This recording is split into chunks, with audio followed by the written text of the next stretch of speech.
دختر شما را به خود میخوایم.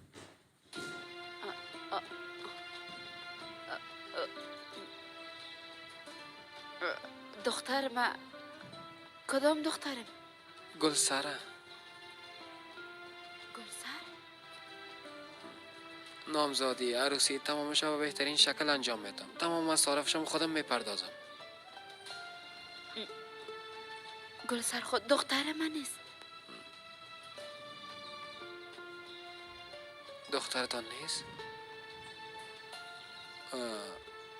بسیار بسیار معذرت میخوایم. ما در بازار شما را یک جای میدیدم، باز سن و سال شما را دیده فکر کردم مادرش هستین. تو یک بار طرف مثل کو. سن سال من اقدر زیاد است. من هنوز یک دختر جوان هستم. جوان. ببینین خانم سکینه، من همه خواستم شما را جگرخون بسازم. تو کی هستی که مرا جگرخون بسازی؟ مرا مادرش فکر کرده اول انسان یک بار میپرسه تحقیق میکنه. وقتی کس مرکز پلیس بیایه 1000 رقم سوال ازش میپرسه. خانم سکینه، ما بسیار یک اشتباهی بزرگ کردیم. ها راست میگی. بسیار یک اشتباه بزرگ انجام دادی. حال گلسره هر کسی را که میخوای برو از خودش خواستگاری کن. اصلا بار دیگه پیشری من نیایی. خانم سکینه، بیاب شدیم.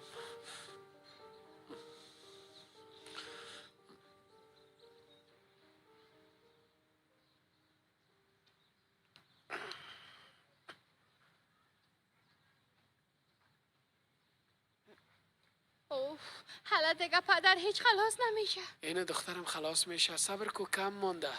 باز بیبی وقت خلاص شوه باز اینجا چراغان میشه.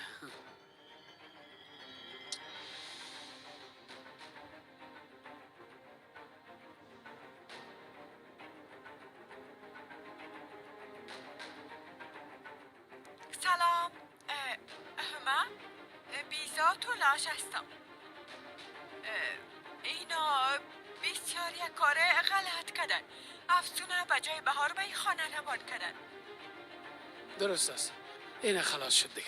ما بستش کنیم کاکا الیاس. نمیشه کاپیتان. تفلکا ده ای چیزا دست نمیزنن. کدام آده سر خود داد. حالا تون در پلی خواهرت برو. الا باز بیبی چقدر چراغان خواد شد. بسیار علی معلوم میشه. وقتی که من این گپارو شنیدم باز خواستم که امون لحظه به آقا محمد امیر بگویم، اما اونا مانع من شدن. اول برم پول پیشنهاد کردن.